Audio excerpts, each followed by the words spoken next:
Tripura is no stranger to me. From my very childhood days, I was addicted to listening to stories about Tripura. From my dad, of course. He was a resident of Tripura for a long period during his service life. Outside the Agartala airport, I found a cerulean blue sky staring at me. Beautiful Tripura was awaiting me, wrapped up in a stole made of golden sunshine.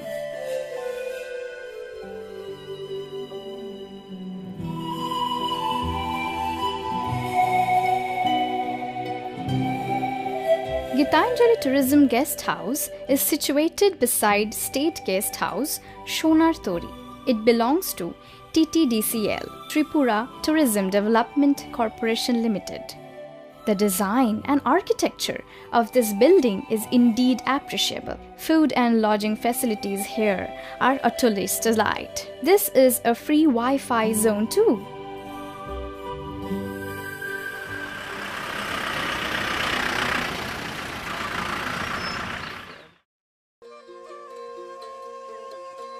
Aroma from a cup of tea complements the beauty of the place. I reached out at my list of itinerary for a quick glimpse. Heritage Park is situated at the heart of Agartala city, bang opposite to the governor's house. This is actually a miniature of numerous historical places and architectural excellence of Tripura accumulated in a place. You will also find a natural forest here. Moreover, a small plateau of herbal tree and herbs, an amphitheater, and a fountain make the place even more attractive. Influence of Mughal architecture is evident in the structure of Ujjayanta Palace. It was built by His Excellency Maharaja Radha Kishore Manikya during 1899 to 1901. Magnificent tile floor, curved wooden ceiling, and beautifully crafted doors are particularly notable with reminiscence of the bygone era. It has recently been adorned with a spectacular musical fountain at its foreyard. It is a state museum now, with a collection of artifacts and crafts related to Manikya dynasty. You will find a combination of folk and mixed culture in the sculptures. Tourism Directorate and Tripura Tourism Development Corporation Office at Shetmahul. Palace compound besides the Ujjayanta Palace. Venuban Bihar, the most attractive Buddhist destinations of Tripura, located at Kunjaban area in northern part of Agartala. This Buddhist shrine preserves some beautiful metal idols of Lord Buddha. 14 Deity Temple is located at a place called Old Agartala. Vedic and tribal influence is evident in its rituals. Opposite to 14 Deity Temple stands Haveli Museum. Small but artistically decorated, tribal cultures of Tripura, including their used materials, musical instruments, ethnic artifacts are displayed here by the aid of some beautiful models. Gedu Mia's Masjid is pride of Muslims of Tripura. This imposing mosque, located in Shivnagar area of Agartala, bears testimony to the brilliant architectural excellence of Muslim culture. A Khawda checkpost, standing in the pastoral seclusion on the western edges of Agartala, now handles greater influx of tourists from neighboring Bangladesh.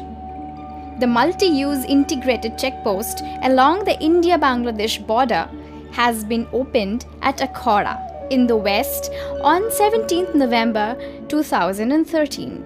It has modern facilities and services under a single roof. An international standard passenger terminal too.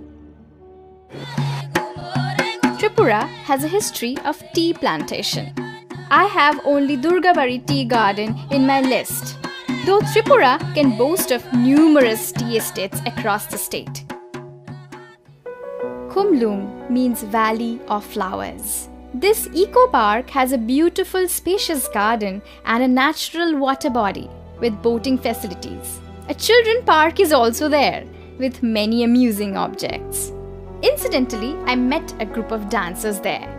On my request, they performed Lebang Bumani dance, an interesting harvest dance form by regional inhabitants of the northeastern Tripura. And hold it, father! Your daughter also took part in the dance.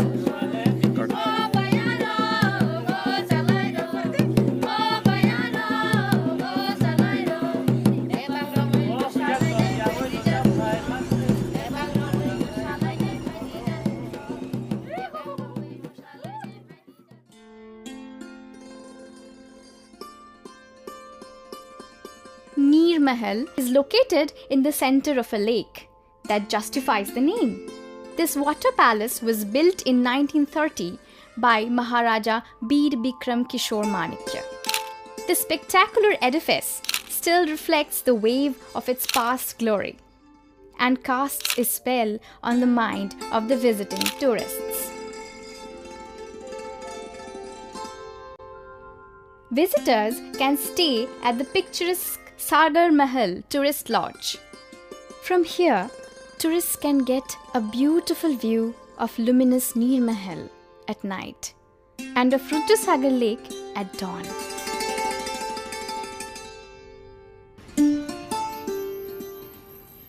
At Boxanagar, very recently after a denudation of natural forest area, ruins of a brick-built building emerged in Sonamara of West Tripura. An idol of Lord Buddha confirmed that it had been a Buddhist temple.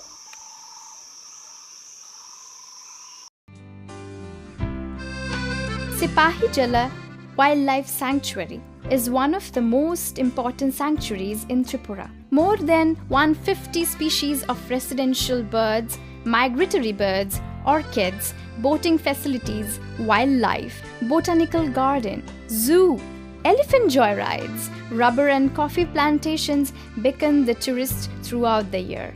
Added visual incentive for animal lovers are extinct species like rhesus macaque, spectacled monkey and clouded leopard. Eco Cottage and Lakeview Resort of Tripura Forest Department will welcome you.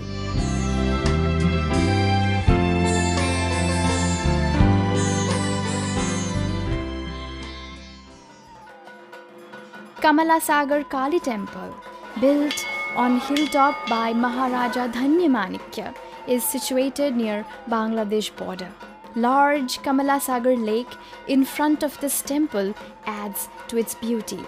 According to Hindu mythology, it is one of the 51 most auspicious and sacred places for the Hindu pagans who worship Shakti as an idol. Komilla View Tourist Lodge is nearby. One can catch sight of neighboring picturesque Bangladesh from here.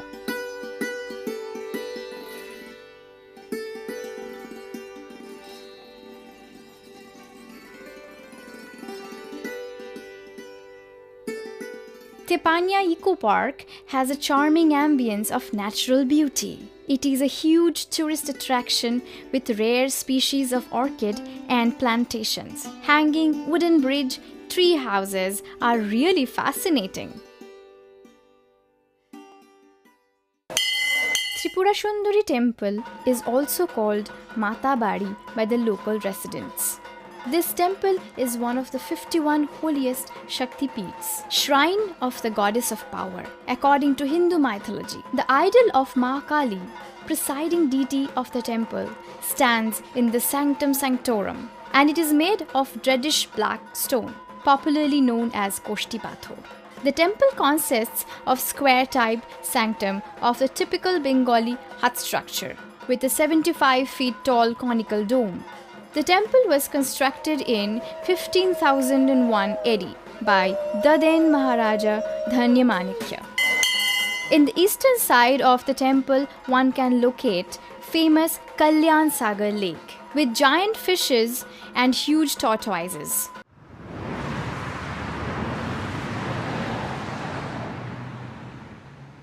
Udaipur, Tripura's erstwhile capital, is famous for many small and medium-sized ponds.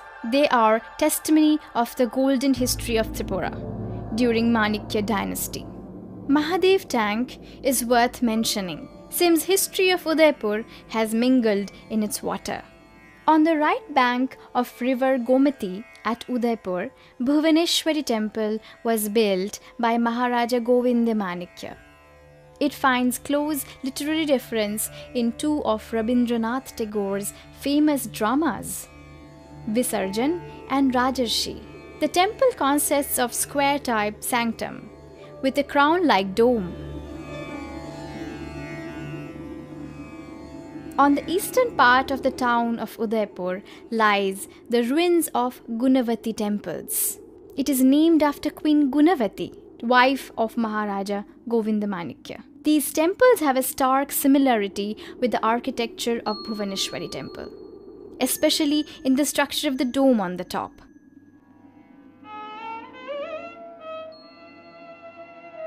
Dumbur is a famous spot in the midst of picturesque hills and verdurous forests.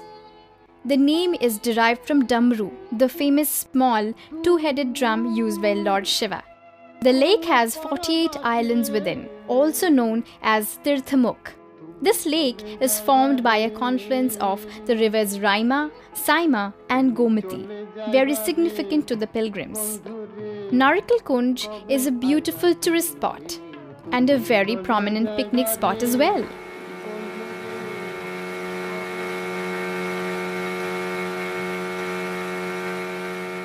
A panel of crude images engraved on the slope of hill facing the river Gomati greeted me at Chobimura, also known as Deotamura. Quiet flows the Gomati river between the hills, flanked by green forests. I am riding on a speedboat, noticing famous panels of rock carvings on the steep mountain walls on the bank of Gomati. There are huge carved images of Shiva, Vishnu, Kartika, Mahisasur Mardin Durga and other deities.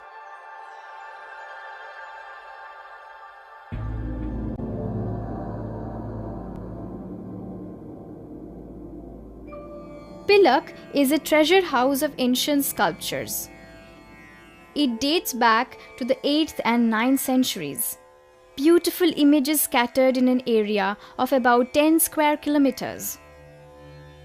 The rock-cut images, terracotta plaques and ceilings found here reflect survival of heterodox creeds and sects, representing both Hinduism and Buddhism.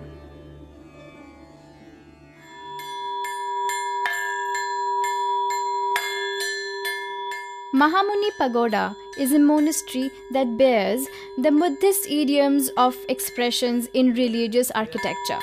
The temple attracts thousands of pilgrims from neighboring countries like Myanmar, Thailand, Sri Lanka and Bangladesh. There is a well-decorated tourist lodge and a cafeteria too. Kalapania Nature Park is a lush green landscape dotted with green-capped hillocks and transparent lakes. Between two hillocks quietly flows a blue stream, spread over 25 hectares of land. It is a delight to the tourists. Boating facility is available here. A nature interpretation center is also there. The park is open to the visitors since 2004.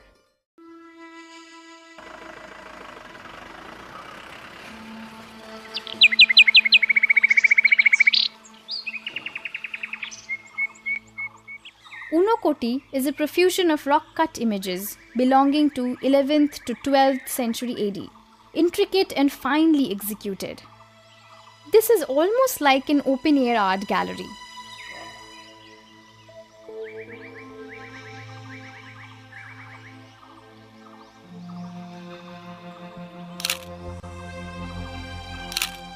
Marvelous rock carvings, beautiful murals and waterfalls are mind-blowing. Unokoti means one less than a crore.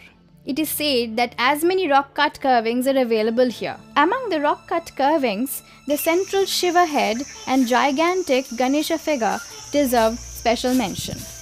This holy shrine in the hilly part nestles in the lap of picturesque hills.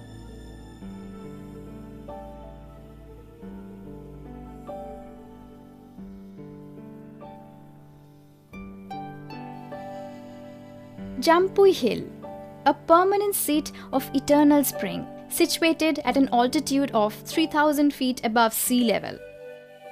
Jampui is famous for its charming landscape and bracing climate.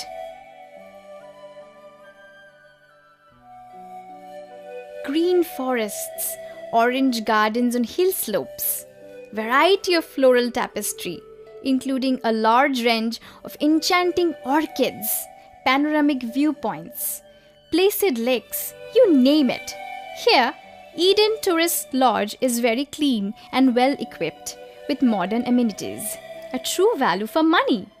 Watching the marvelous sunset from Fuldungshi Hillock, the thought of returning to home suddenly darted to my mind. Someday, maybe in distant future, I may come back to this beautiful state. I will remember the sober hospitality and humble attitude of the people here. Perhaps things will change at that point of time. Maybe I will change a bit too. But the pertinent question would be, Tripura, would you remember me?